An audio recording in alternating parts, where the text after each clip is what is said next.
महाराष्ट्र के संत नगरी शेगांव में एक समय ऐसा था कि पूरा मंदिर परिसर में भीड़ देखने को मिलता था, लेकिन आज कोरोना का बढ़ता हुआ प्रभाव देखकर श्री गजानन महाराज मंदिर में कोई भी व्यक्ति नहीं। एक तरफ से कुछ लोग कहते हैं कि मंदिर बनाने से क्या होगा, लेकिन इसका परिचय दे रहा है महाराष्ट्र का गजानन महाराज संस्थान गरीब और बेसहारा लोगों की मदद करते। शेगांव के थानेदार श्री संतोष टाले साहब अपने कार्य क्षेत्र में आने वाले पूरे परिसर में नाकाबंदी करके पूरी तरह खबर ली। महाराष्ट्र में लॉकडाउन के चलते गजानन महाराज संस्थान की तरफ से हर दिन 2000 गरीब को खाना दिया जा रहा है और एक साथ 500 लोगों को होम क्वारंटाइन में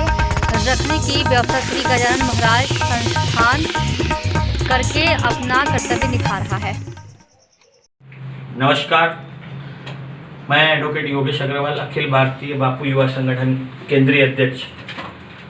मेरे प्यारे गोंदिया वासियों, विगत दिनों में कोरोना महामारी का एक संकट हमारे ऊपर चल रहा है, जिसके अंतर्गत हमारे देश के माननीय प्रधानमंत्री जी और हमारे राज्य के माननीय मुख्यमंत्री जी ने एक निर्णय लेकर के हमें लॉकडाउन होने का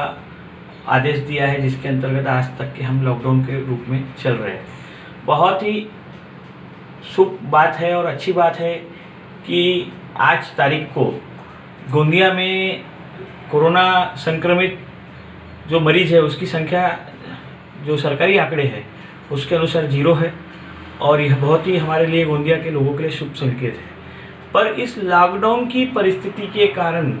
क्योंकि आप सभी लोग अच्छे से जानते हैं कि हमारा गोंदिया ज़िला एक आदिवासी ज़िला है और एक गरीब ज़िला है। यहाँ पे पहले से ही रोजगार के बहुत कम साधन उपलब्ध है, पर यहाँ के रोजगार के कम साधन उपलब्ध होने के कारण हमारे यहाँ के जो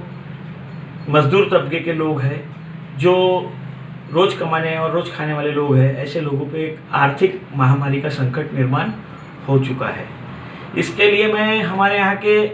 देश के माननीय पंतप्रधान महोदय से भी निवेदन करना चाहूँगा कि वे हमारे यहाँ जो पीएम किसान के जो पैसे हैं हमारे किसान भाइयों के, क्योंकि किसानों के लिए भी बहुत विकट समय आ चुका है, क्योंकि हमारे यहाँ पे किसानों के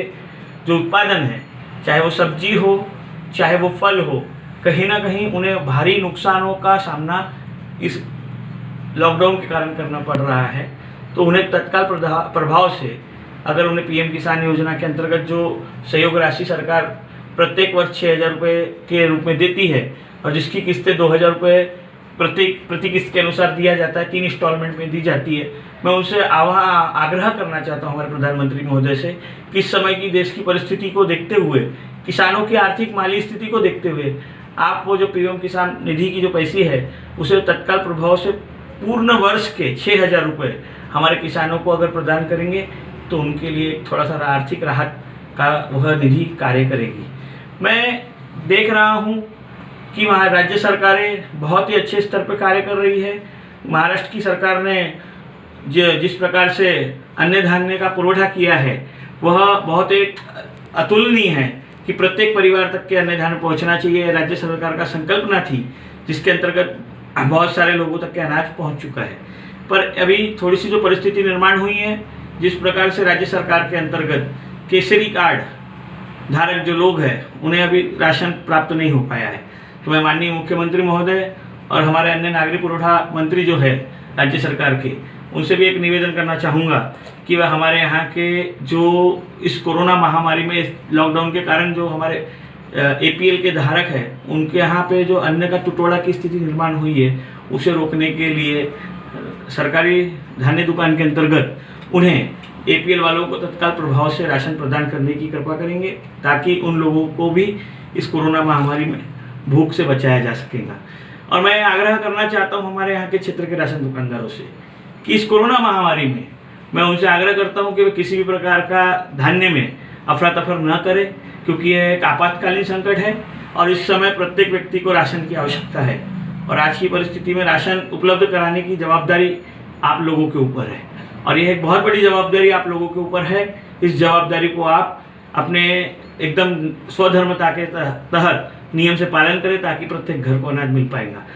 और सरकार से एक निवेदन और है कि किसानों को अभी बचाने की बहुत ज़्यादा आवश्यकता है, तो हमारा जो खरीफ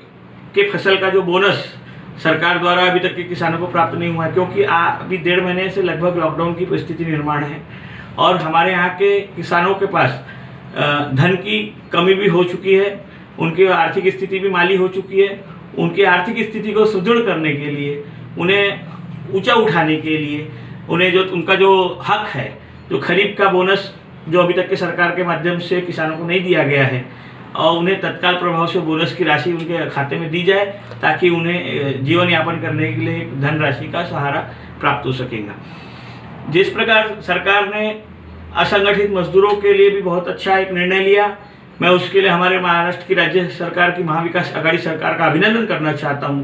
कि उन्होंने जो जिस प्रकार असंगठित मजदूरों को पैसे देने का निर्णय जो लिया है, उसमें मेरा एक विनम्र निवेदन है कि इसके अंतर्गत जो जीआर अभी निकला है कि असंगठित मजदूरों के खाते में पहली किस्त के रूप में जो राशि डालनी है, उसे मैं राज्य सरकार से निवेदन करता हूं कि वे जल्द से जल्द वो असंगठित मजदूरों के खाते में वे राशि प्रदान करने की कार्रवाई सुनिश्चित करें, ताकि हमारे जो असंगठित मजदूर है, क्योंकि आप भली भांति जानते हैं कि हमारा मजदूर वर्ग बहुत गरीब होता है, उनके पास आय के कोई साधन नहीं होते और वे रोजी रोटी के चक्कर में रोज रोजी रोटी कमाने जाते हैं और रोज शाम को अपनी रोजी रोटी कमा के घर आते हैं। आज सबसे ज़्यादा अगर विकट स्थिति किसी की हुई है तो वो मजदूर वर्ग की हुई है, क्योंकि उनके पास किसी भी प्रकार का कार्य इस लॉकडाउन की स्थिति में नहीं रहा। और आज अगर उन्हें हमको आर्थिक स्थिति सिर्फ खाना दे देने से, अनाज दे देने से बाकी की आवश्यकताओं की पूर्ति नहीं की जा सकती। बाकी की आवश्यकताओं की पूर्ति के लिए धन अति आवश्यक है और इसके लिए सरकार का यह जो निर्णय था असंगठित मजदूरों को सहायता करने का, ये बहुत ही समयोचित निर्णय था। इसी निर्णय के अंतर्गत मैं उनसे निवेदन करूंगा हमारे मंत्रियों से कि वे तत्काल प्रभाव से ऐसे असंगठित मजदूरों के खाते में राशि प्रदान करने का कार्य करेंगे। आज इस लॉकडाउन की परिस्थिति में मैं आप लोगों का ध्यान आकर्षण उस वर्ग की तरफ भी करना चाहता हूँ जो वर्ग बहुत ज़्यादा बुरी तरह प्रभावित हुआ है। आप जानते हो दोस्तों, भली भांति तरीके से आप जानते हैं कि आज जिस प्रकार का रोजी रोटी कमाने के लिए एक ठेला चलाने वाला, रिक्शा चलाने वाला, काली पीली टैक्सी चलाने वाला, इस प्रकार का एक बहुत बड़ा वर्ग है जो रोज कमाने का कार्य करता था, पर वो लॉकडाउन की स्थिति में उनके घर के अंतर्गत रोजी रोटी में बहुत बड़ा प्रभाव पड़ा है। मैं सरकार से निवेदन करना चाहता हूँ, ऐसे लोग जो रोज कमाने का कार्य करते थे, ऐसे लोगों पे, उनके परिवारों पर बहुत बुरा असर हुआ है। मैं केंद्र सरकार से निवेदन करना चाहूँगा कि ऐसे लोगों को जो इस प्रकार के कार्य करते थे, उन्हें बेरोजगारी भत्ते के अंतर्गत 2000 रुपये प्रति व्यक्ति, प्रति बेरोजगार को देने के लिए कोई योजना सुनिश्चित करें, ताकि उन लोगों को एक जीवन आने वाले समय में उनके घर को, परिवार को एक आर्थिक रूप से हम सुदृढ़ कर सके, क्योंकि ये लोग हमारे देश की रीढ़ की हड्डी है और इन लोगों के पास अगर जीवनोपार्जन के लिए अगर मार्ग नहीं रहेगा, सिर्फ अनाज प्रोवाइड कर देने से उनकी सारी आवश्यकताएं पूरी नहीं हो सकती। अनाज के साथ साथ बहुत सारी चीज़ें भी उन्हें खरीदना पड़ता है और वह जो दैनिक दिन की चीज़ें हैं, चाहे वो सब्जी हो, चाहे तेल हो, नमक हो, या इस प्रकार की बहुत सारी चीज़ें हैं। अगर खाना बनाना है तो मात्र चावल से खाना नहीं बन सकता, उसके लिए चूल्हे और लकड़ी की भी आवश्यकता होती है और लकड़ी और ईंधन की आवश्यकता होती है और उसको ईंधन के लिए हमको पैसा देना पड़ता है। ऐसे कई प्रकार की चीज़ें मैं निवेदन करना चाहूँगा कि ऐसे लोगों को 2000 रुपये प्रति व्यक्ति भत्ता देने का कार्य केंद्र सरकार करे, ताकि हमारे कोरोना महामारी में जो हमारे देश के एक बहुत बड़ा वर्ग जो आर्थिक संकट से जूझ रहा है, उसे उभारने का कार्य किया जा सकेगा। इस प्रकार से मैं अपील करना चाहता हूँ कि और पुनश्च एक बार हमारे क्षेत्र के लोगों से, नागरिकों से मेरी अपील है कि घर में रहे, स्वस्थ रहे, मस्त रहे, बाहर ना निकले। धन्यवाद। जय हिंद, जय भारत।